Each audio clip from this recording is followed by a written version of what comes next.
Okay, good morning. So this is about Module 11 in the OLI textbook on random variables. And so let me just switch the view over here and show you here's the textbook. So this is unit on probability, section on random variables. And then in the workbook, that's here, the sections on discrete random variables, which are the ones where the value of the variable is only integers, like whole numbers or negative whole numbers, without all the little fractions in between. And all the workbook has to say about it is there's a little outline here of what the instructor will discuss. And that would have been in the classroom, but now it's going to be this video presentation. Now, let me go over here to Canvas.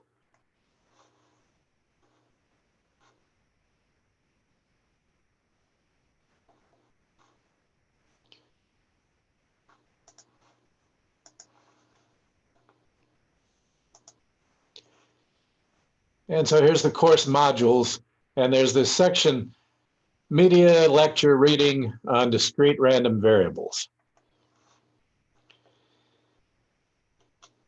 And so what I've done is I've made this PowerPoint presentation in order to cover what the workbook says I was going to discuss in class.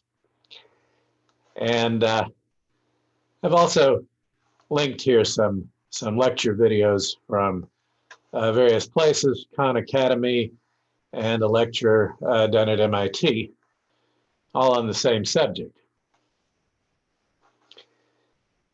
But what I'm going to do in this video is to go through the PowerPoint presentation.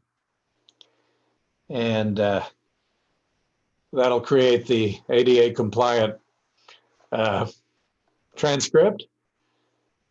And it'll give you a chance to jump in and ask questions if you want to do so. So, let me get the PowerPoint on the screen.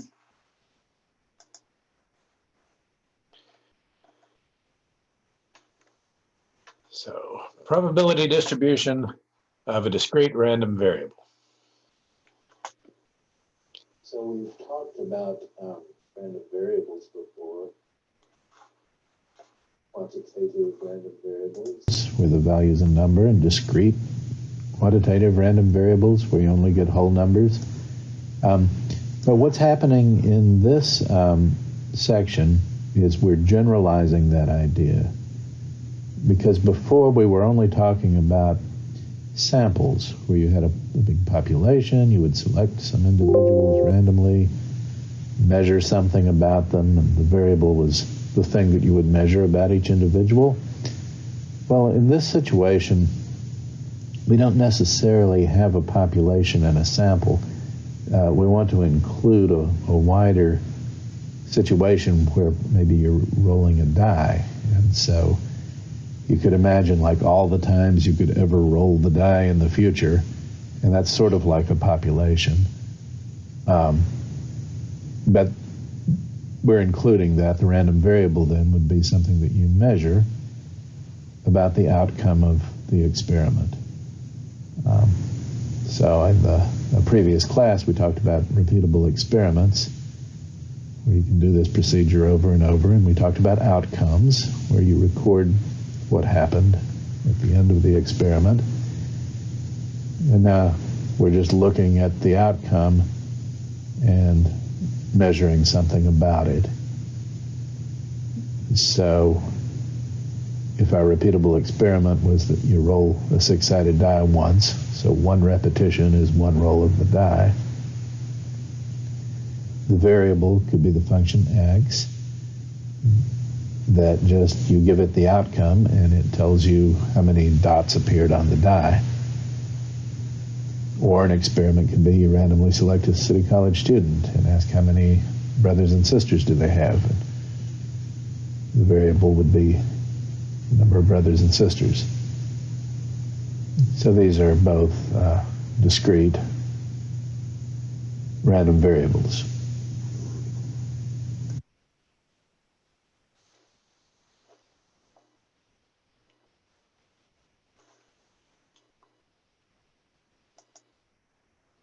So one thing I want to point out here is how random variables, the distribution of a random variable sort of generalizes what we were talking about earlier in the semester, where we would have a population like the set of all the people in the United States. We'd have this repeatable experiment where we select one person randomly. And you could repeat that many times, get a sample, a few hundred people, and make the histogram and all the things we learned how to do. So here in this situation, we don't necessarily have really a population. I mean, if you picture rolling a die over and over again, you know, it's not like there are a million die rolls that exist and we're picking from those randomly. There's an infinite number. It's not really a population, but you're thinking of it sort of that way, like all the possible die rolls that could happen in the future. The other difference is what we were talking about before. We were collecting data about the population, but this is not that way. When we were talking about probability of events in the previous section, you know, we're just coming up with a theoretical model. We're saying, well, I think if I roll the die many times in the future, I think 1/6 of the time I'll roll a 3. Okay, because I think all the sides come up equally often. It's based on your theory of how you think it should work. That's different. You might collect data to try to check your theory, to try to see, is my theory correct? But with probability, we're always working with a model for what we think should happen or might happen. And then the data collection part is different. That's finding out what actually did happen. But you know, your theory is about what would happen if I repeated the experiment infinitely many times in the future. Your data is always based on just some finite limited sample. And so they never come into complete agreement with each other. All right. So here's our sample space is not exactly like a population. It's like the set of all possible outcomes. And our probability is assigning a weight, a percentage to each possible outcome. And with random variables, your outcome may be, your experiment may be, I'm gonna select a person at random, and your variable may be, okay, I'm gonna take their temperature, so the temperature is the variable, and you might have a distribution for what you think the different temperatures are gonna come out to be. And so that's the idea of the distribution of a random variable, as opposed to the distribution of a variable in a sample from a population. Okay.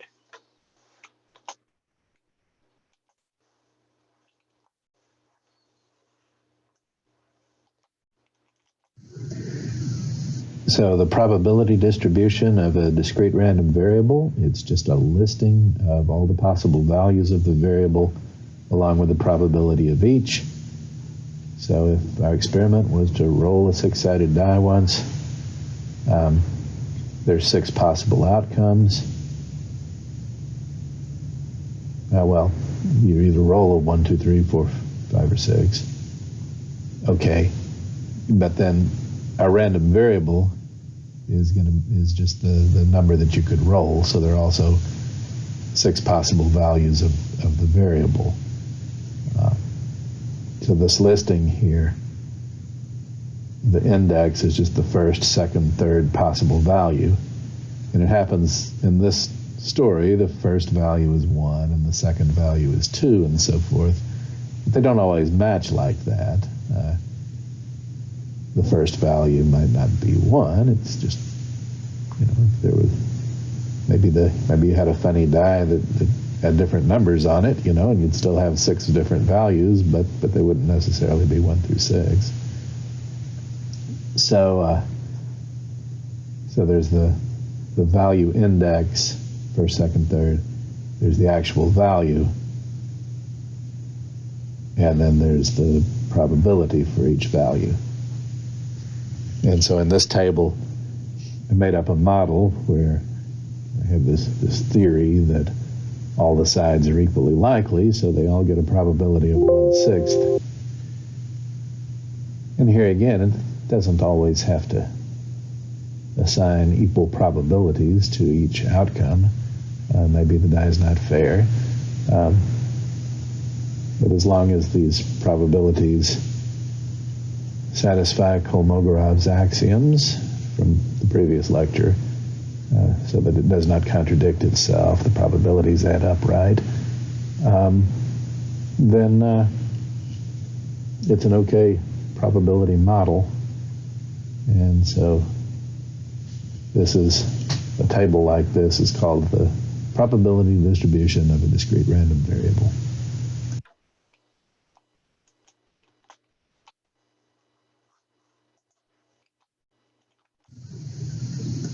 Okay.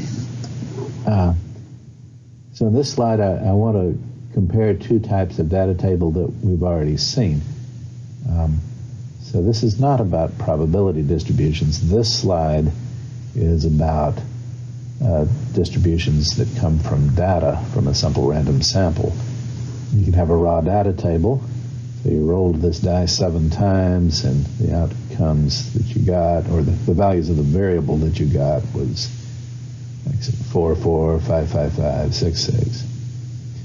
And so in a raw data table, you just list all the rolls of the die and what was all the repetitions of the experiment and the value of the variable that came out on each repetition. Now, for a frequency distribution table, instead of listing the 4 twice, you just have a frequency. You say there were 2 4s and there were 3 5s and there were 2 6s. So it's just 2 different ways of presenting the same data.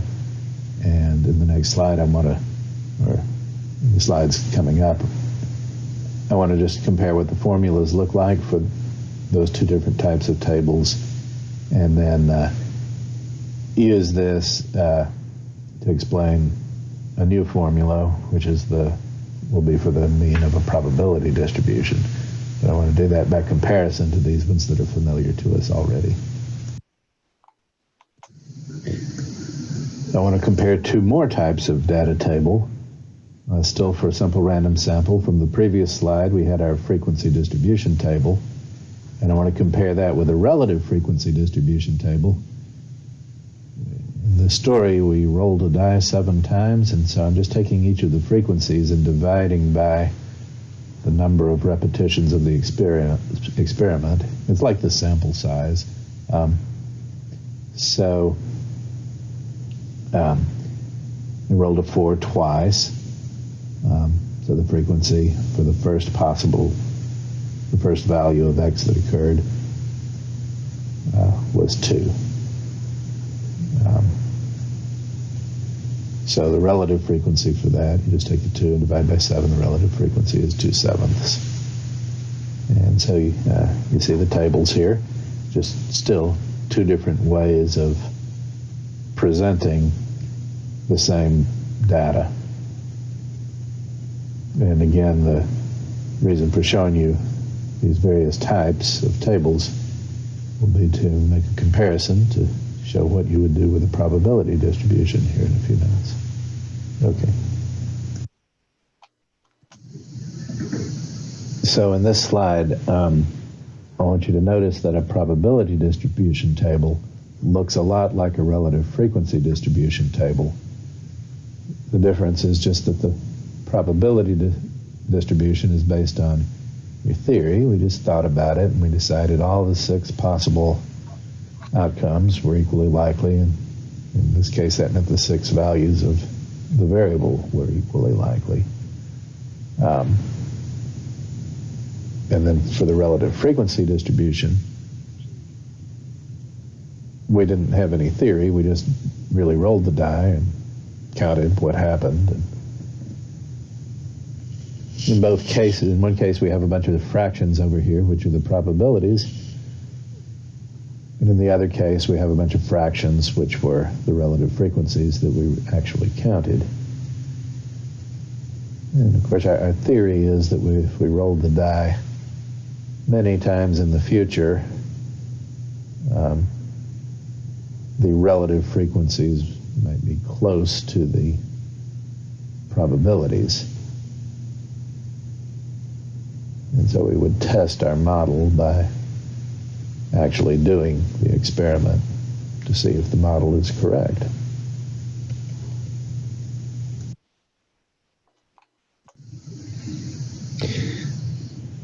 So I want you to recall these 2 tables from a previous slide. What I'm going to do in the next slide is to compare the formulas for working out the mean. So this would be a sample mean based on actual data. I want to compare the formulas that you'd get for working out the mean from these 2 different types of tables.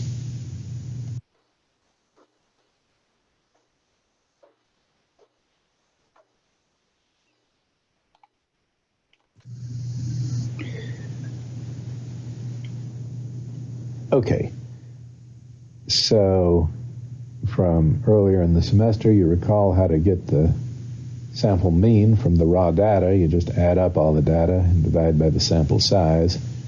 So in general, the sample mean is 1 over n times the sum of the xi's from I equal 1 to n, where the little n is the sample size. And that's familiar. And then for a frequency distribution table, it's the same idea, but instead of saying 4 plus 4, because we had 2 different 4s in our raw data, you don't say 4 plus 4, you say 2 times 4. Instead of 5 plus 5 plus 5, we'll say 3 times 5. So we're just going to multiply each possible value of x by its frequency, and then add up all those products, divide by the sample size at the end. So you get the sum of fj times xj divided by the sample size. Yeah, it doesn't matter much, but I'm using an I as an index for the individuals in the raw data sample, and I'm using j for an index for the list of all the possible values of the variable. Okay, so like in this story, there were 6 possible values of the variable, and there were 7 times that we rolled the die. So our n was 7, our m is 6, our index j goes from 1 to 6, but our index I goes from 1 to 7.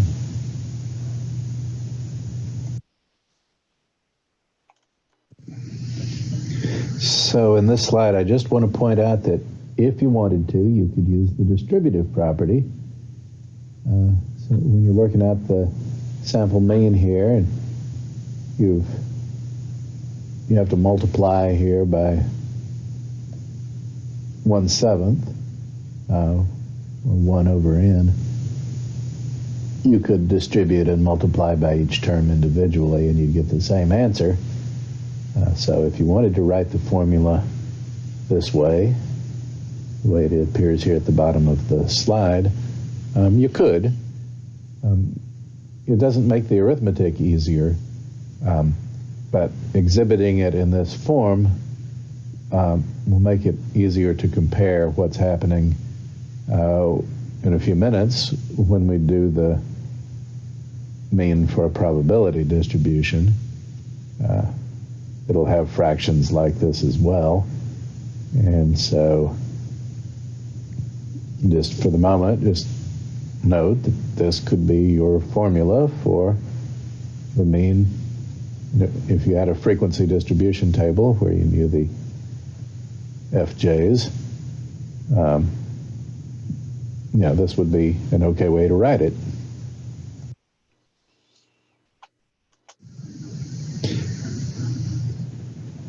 Okay, and so in the previous couple of slides, I was talking about finding sample means. You can find the population means in the same way. It's just instead of dividing by the population size, now you're dividing by instead of dividing by the sample size before, now you're dividing by the population size. So you get these two formulas for the population mean.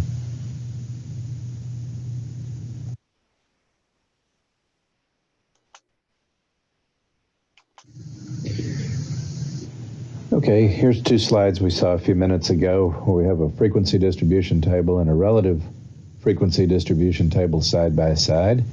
And in the next slide, I want to compare the formulas you would use to get the means in those two cases.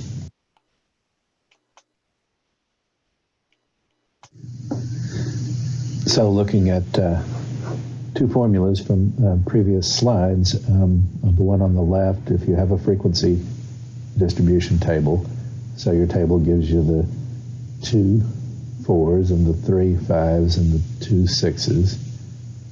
Table has the FJs, the 2, the 3, and the 2.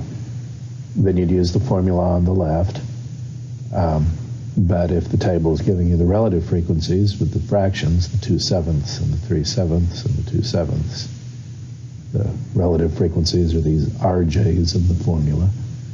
Then you'd use the formula on the right, but you're going to get the same thing either way.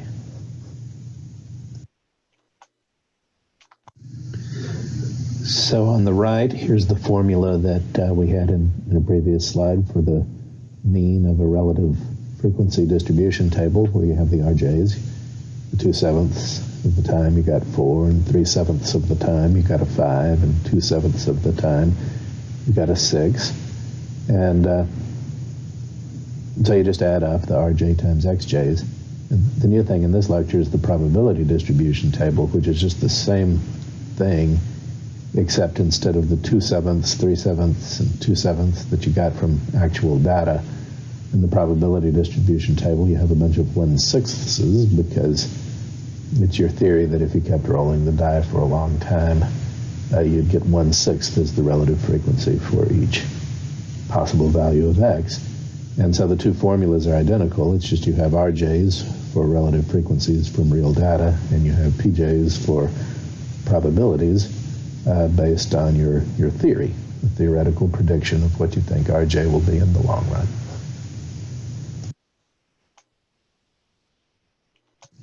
So some notation here. We have E of x this is expressed as the expected value of x.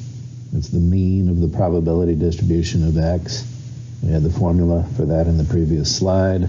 It's not based on data, and it's not necessarily the truth. It's based on your model or your theory of what ought to happen.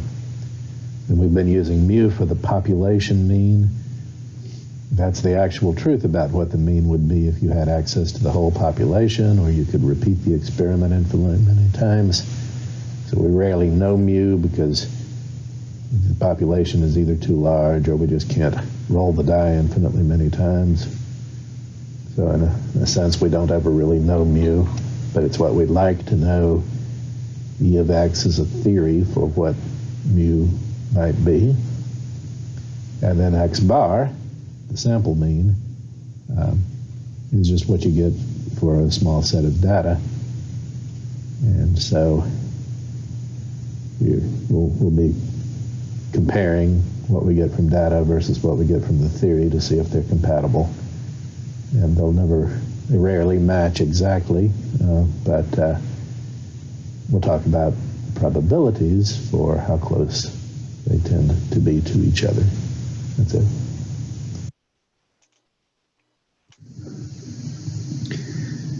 So unfortunately, this symbol mu, which is the population mean, unfortunately, it's also sometimes used for the expected value. So I prefer to have E of x for the expected value and mu for the population mean, and I try not to use them interchangeably, but a whole lot of books, including OLI, may use mu either way. A lot of times it doesn't matter. I mean, the distinction is kind of subtle. It's just the difference between the true mean versus your theory of what you think the true mean is.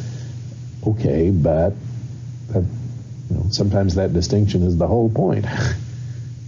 So you just have to be aware when you see a mu. You have to ask yourself which one is relevant. Okay.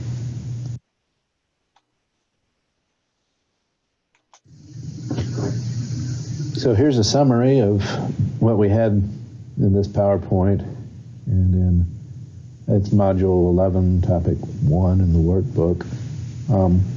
So we have our formulas for the mean, sample mean from raw data, sample mean from frequency distribution table, the expected value of a probability distribution, and the population mean. And then we also have similar formulas for the standard deviation in those 4 cases. And then down below there's this table of all the symbols that appear in those formulas. So it's kind of a summary of everything in one place. And that's all for Module 11, Topic 1. So what you'll do with the homework is, in the workbook, that table that you just saw is reproduced there. And so as you go through the homework exercises, it's just a matter of looking in the table to find the relevant formula, and then you can apply that. And so I think we'll leave it for today, and I'll see you next time.